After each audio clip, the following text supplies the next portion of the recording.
Goeiemôre geliefdes, van my pastoor Retief Boysen en die hele beleefspan. Dit is vir my 'n groot voorreg om vandag saam met julle in God se woord te kan wees. Nou ons is tans in 'n reeks wat ons noem oorvloed. En as jy laaste paar weke saam ingeskakel het, dan weet jy heel moontlik waar dit gaan. Maar as jy nie is, hierdie reeks is gebaseer op Johannes 15, waar Jesus die beeld gebruik van 'n wingerdstok en lote. En in hierdie gedeelte openbaar Jesus vir ons een van die belangrikste waarhede oor die Christelike lewe.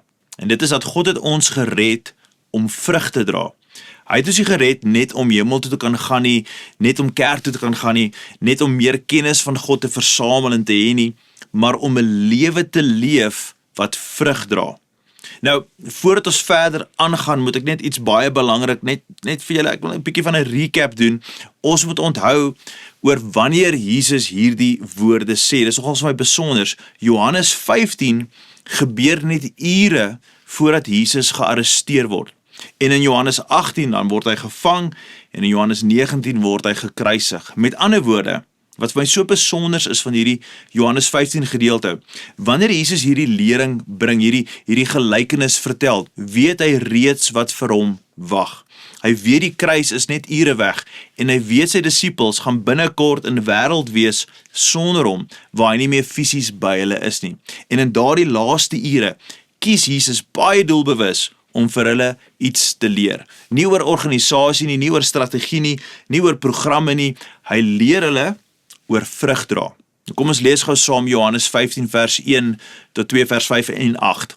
Ek is die ware druiwestok en my Vader is die tuinier. Elke loot aan my wat nie vrugte dra nie, sny hy af. Elkeen wat egter vrugte oplewer, snoei hy sodat dit nog meer vrugte kan dra. Ek is die druiwestok, julle is die lote. Wie aan my verbonde bly en ek aan hulle, dra baie vrugte, want sonder my kan julle niks doen nie. Dit is juis hierin dat my Vader verheerlik word, dat julle baie vrugte oplewer en my disippels is.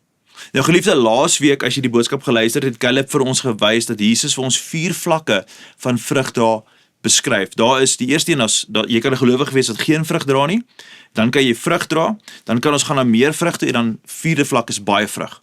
En volgens Jesus is God se begeerte vir elke gelowige dat ons baie vrug sal dra. Maar dit bring my by 'n baie belangrike vraag, iets wat ek graag net na vore wil bring.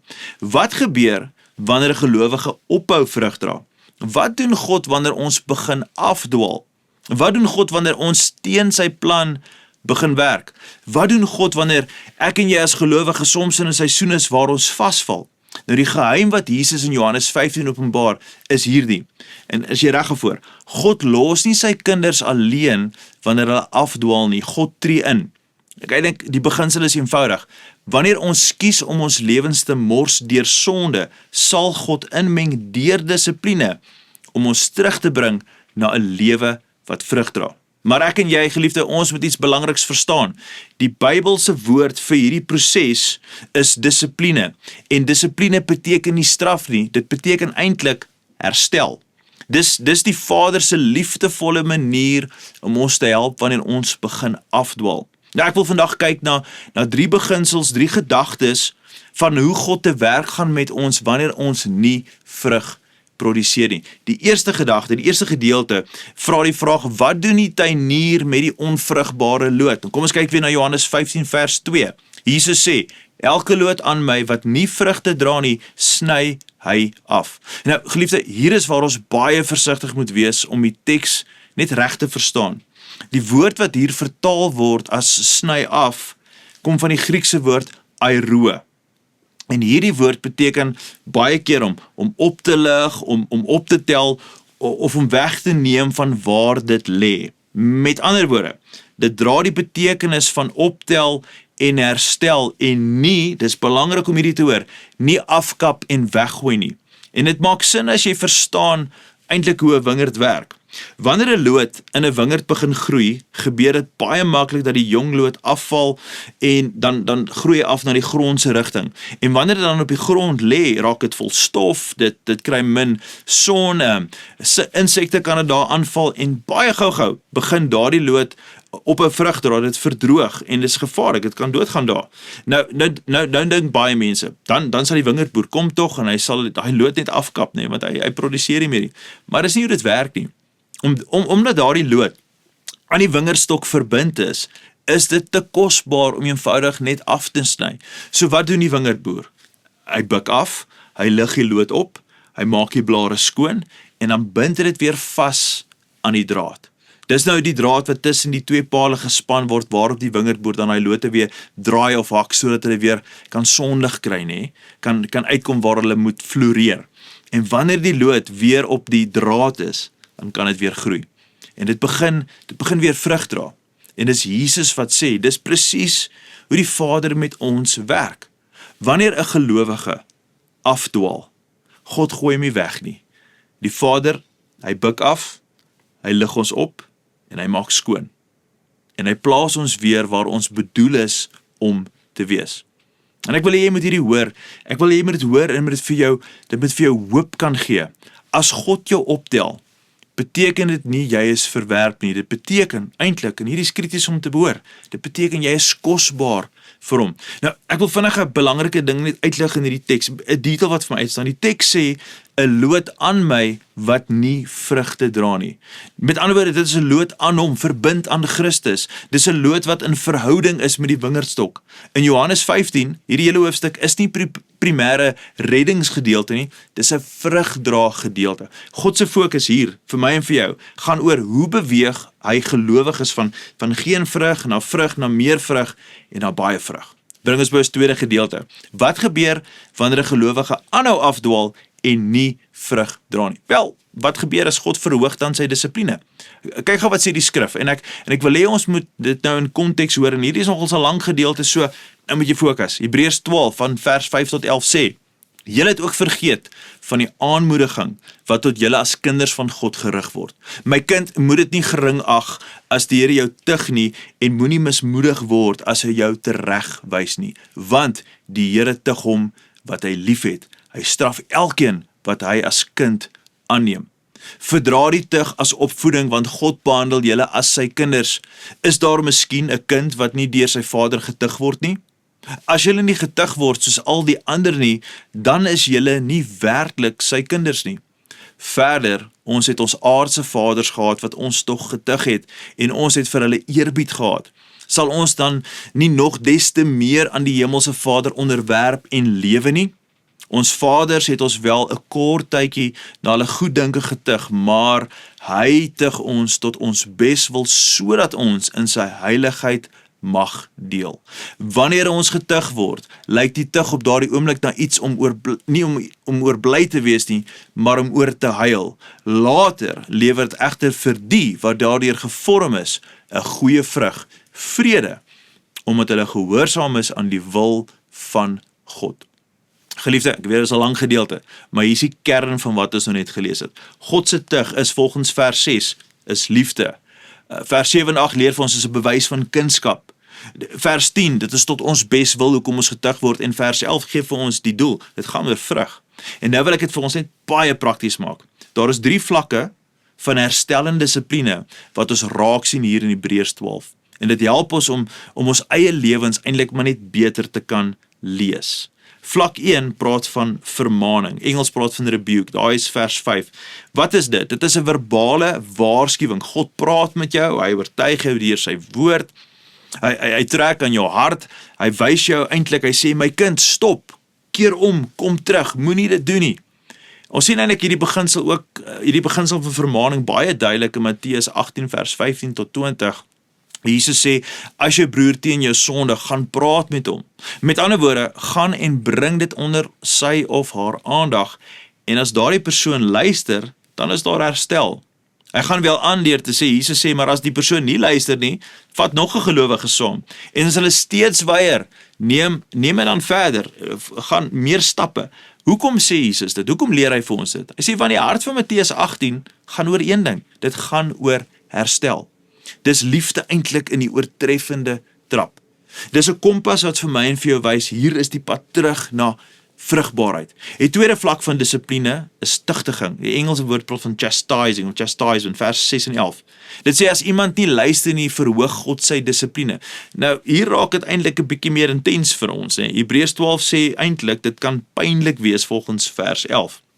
Soms voel dit soos innerlike onrus, jy sit met innerlike frustrasie, jy voel net, dis 'n droogte tyd waardeur jy gaan, dis 'n seisoen waar dinge eenvoudig net nie werk soos dit voorheen gewerk het nie.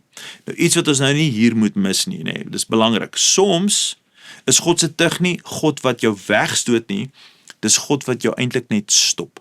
Die derde vlak van dissipline is geeseling. Engelse woord is scourging. Nou, hier raak dit baie ernstig. En dis waar baie gelowiges skielik eintlik maar al wakker word en hulle is 'n bietjie intens. Paulus gee vir ons 'n voorbeeld van hierdie tipe van scourging in 1 Korintiërs 11, wanneer hy gaan praat met die mense oor die misbruik van die nagmaal, en Paulus sê die volgende, hy sê eintlik vir hulle, sommige het swak geword, sommige het siek geword, en sommige het self gesterf.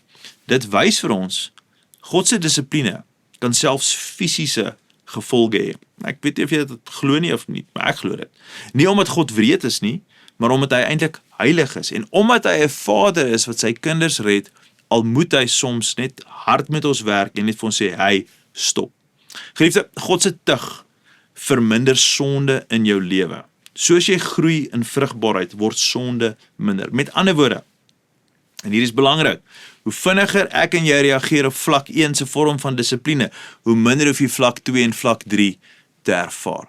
Die derde gedagte gaan alles oor hoekom verstaan baie gelowiges God se dissipline verkeerd. Ek dink baie mense raai spanning, hulle verstaan nie lekker nie. Nou ek sê hierdie met baie deernis, en want ek gee om vir jou, ek gee om vir julle. Baie gelowiges lees hulle eie lewens eintlik maar verkeerd. Sommige dink, God is kwaad vir my. Maar die Hebreërs sê, die Here tug hom, want hy het hom lief. God se dissipline is nie verwerping nie. Geliefde, dit is liefde. God se dissipline is liefde. Ander mense dink baie keer, God gee nie aandag aan my lewe nie. Hy's ver, hy's onbetrokke, hy stel nie belang nie. Maar Johannes 15 wys vir ons eintlik iets heeltemal anderste. Dit leer vir ons dat die Vader is verseker nie ver af 'n bestuurder van die wingerd nie. Nee, hy is die tuinier, hy is die wingerdboer. Hy loop tussen die lote, hy sien elke loot. Met ander woorde, God werk waarskynlik baie meer persoonlik in jou lewe as wat jy besef. En ek wil dit baie mooi sê, as jy vandag nog oortuiging voel, as jy vandag nog 'n trek terug na God toe voel, as jy vandag nog ongemak het oor sonde in jou lewe, luister mooi, dan is dit nie God wat jou wegstoot nie. Nee, dis God wat sê, my kind, ek los jou nie daar nie. Nog iets wat vir my so interessant is van die wingerdboord, van hierdie storie. Elke wingerd, ek het so vinnig gepraat in die begin van die pale en die draad. Nou, elke wingerd het twee dinge, die draad en die lote. Die draad is die struktuur wat tussen pale gespan word, waarop die wingerdboer die lote draai of op haak, nee? Maar die draad self, die draad dra nie vrug nie. Die draad is net 'n struktuur. Dit het geen lewe nie. Dit het 'n funksie, maar dit het nie lewe nie. Dis die lote wat vrug dra. En baie keer in kerk fokus mense, hulle fokus op die draad, hulle fokus op programme en strukture, aktiwiteite. Goed is nie verkeerd nie, maar dis nie ons fokus nie. God kyk na die vrug. God se vraag oor jou lewe is nie, hoe besig is jy nie? God se vraag is, dra jou lewe vrug. Geliefde, ek wil hê ons moet vir 'n oomblik net daar waar jy sit nou, en waar jy luister, raak net stil vir 'n oomblik. En ek wil nie probeer dramaties wees nou, of nou emosie ontlok nie, maar omdat ek regtig glo, die Heilige Gees wil vandag iets duidelik maak in jou lewe. Baie gelowiges leef met vrae soos, hoekom voel ek so onrustig? Hoekom is daar so innerlike spanning in my binnekant? Hoekom voel dit asof ek net nie vrede kan kry nie? Hoekom is ek heeltyd so gefrustreerd?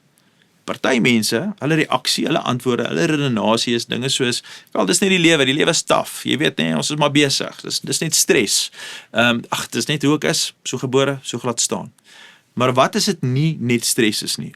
Wat as dit die Vader is, wat tussen die lote loop, en hy sien, jy lê in die stof, en hy sê, my kind, ek los jou nie daar nie.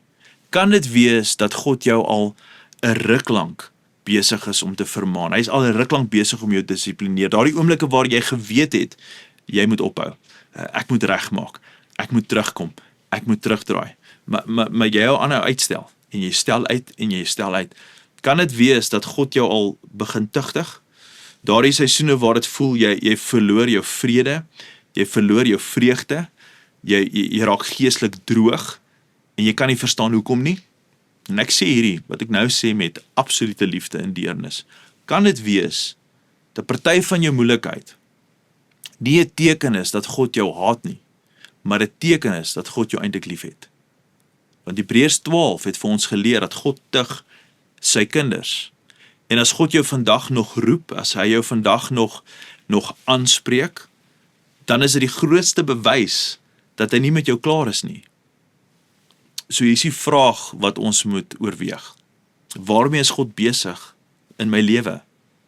Wat ek dalk heeltyd verkeerd interpreteer, wat ek misverstaan en nie raak sien nie. Is daar dalk iets wat ek moet bely? Is daar 'n rigting waarin ek moet begin stap? Het ek begin beweeg in 'n rigting wat ek nie moes nie, nê? Is daar 'n geheime sonde, 'n houding, 'n gewoonte wat my laat lê in die stof en die Vader is eintlik besig om my op te tel? Geliefde, wanneer ons vandag oor hierdie dinge praat, dan kan 'n mens op twee maniere reageer. Party mense voel ontsteld, want hulle besef, ek het dalk vir 'n ruk lank teen God se werk in my lewe geveg, ek het stroom opgeswem. Dit kan frustrasie veroorsaak, maar ander mense kan vandag dalk hierdie boodskap hoor en hulle kan hoopvol voel, want hulle dalk besef jy vandag, wel, God het my nie gelos nie, en dis wonderlik. En dis presies wat Johannes 15 vir my en vir jou wys. Die Vader sny nie sommer die lood af nie. Hy lig dit op, hy maak dit skoon, hy plaas dit terug op die draad waar dit weer kan groei en kan vrug dra. Maar geliefde, ons moet ook eerlik wees. Wanneer ons aanhou weerstand bied, wanneer ons aanhou ons voet dwars in die stroom sit, ons wil teen die stroom opswem, wanneer ons aanhou om in sonde te leef, wanneer ons aanhou ignoreer wat God doen in en deur ons lewens, weet julle wat gaan gebeur? Is eenvoudig. God gaan die dissipline in jou lewe net verhoog. Hy gaan dit net vermeerder. Nie omdat hy wreed is nie, maar omdat hy 'n Vader is en spesifiek 'n Vader wat liefhet. 'n Vader wat liefhet, sal nie 'n kind laat voortgaan op 'n pad wat hom vernietig nie. Maar die goeie nuus, geliefde, die goeie nuus van die evangelie is hierdie. Ek en jy, ons hoef nie te wag totdat God se tug ernstig raak nie. Ons kan nou reageer. Ons kan nou terugdraai. Ons kan nou herstel soek. Spreuke 9 vers 8 en 9 sê, wys iemand tereg wat wys is en hy sal lief wees vir jou. Gee raad vir wyse mens en hy sal groter wysheid kry. En dan kom sê Johannes vir ons in 1 Johannes 1 vers 9, as ons egter ons sondes bely, is hy betroubaar en regverdig om ons sondes te vergewe en ons skoon te maak van alles wat verkeerd is. Geliefde, die uitnodiging vandag is eenvoudig. Moenie weerstand bied nie, moenie uitstel nie, moenie jou hart verhard nie, laat die Vader jou weer optel, laat hom jou weer skoonmaak, laat hom jou weer op die draad plaas, sodat jou lewe weer kan vrug dra. Geliefde, want die Vader soek nie perfekte lote nie, hy soek lote wat aan hom verbind bly en veel vrug dra. Kom ons bid saam. Hemelse Vader, so baie dankie vandag vir hierdie lering. En dankie dat wanneer ons lees in die woord, dat U ons kan dissiplineer, U kan inmeng en U kan soms intens inmeng, en U kan liggies inmeng en bietjie meer en U kan die krane oopdraai en later kan U nog als wild inmeng. U kan later skree, stop, hou op, moenie, draai terug, moenie doen wat jy doen nie. En Vader, ons voel soms verward in hierdie proses en daarom vandag wil ek eerstens vir U dankie sê, dat U nooit U kinders los soos ons is nie. U is altyd besig om ons te groei en te verander en ons te help daar waar ons swak is, daar waar ons miskyk, daar waar ons nie insien wat ons moet insien nie. En dan Here vandag vir my en elke liewe loot wat so nou en dan kies ons kies 'n rigting weg van die son af, weg van wat gesond is. Ons kies om af te groei hier na die stof toe, daar waar dit donker is, daar waar ons baie keer ons identiteit wil prysgee en ons glo nie meer die mooi dinge wat U vir ons beskore het nie. Vader, wanneer ons so beweeg, dankie dat U die wingerdboer, die groot tuinier, ons hemelse Vader, tussen ons beweeg. U is nie ver nie, U is naby, U is tussen ons, U is tussen die lote, en dankie dat U ons dan optel, en terug op hy draad draai. Here, dankie vir daai genade en mag ons vandag as lote sagter wees in die hande. Toelaat dat U ons kan draai met ons werk en kan snoei en sny sodat ons veel meer vrug kan dra. Bid vir elke persoon vandag wat hierdie boodskap geluister het, wat voel hulle is in 'n seisoen van droogte, dat hulle vandag hoopvol sal luister, sal hoor en besef U is nog steeds besig met hulle. Is nie alleen nie. U het nie opgehou omgee nie. U gee nog steeds om. U is lief vir hulle. U is lief vir ons. Daarom Vader, vandag lig ons hande op en ons lig ons gesigte op na U en ons dank en ons eer U vir wie U is in ons lewens. Ons loof U, ons eer U. Ons sê dit als in die kosbare mooi naam van Jesus Christus. Amen en amen. Geliefde, as hierdie boodskap iets vir jou beteken, dat jy is nog nie saam met ons, deel dit dalk met iemand anderste.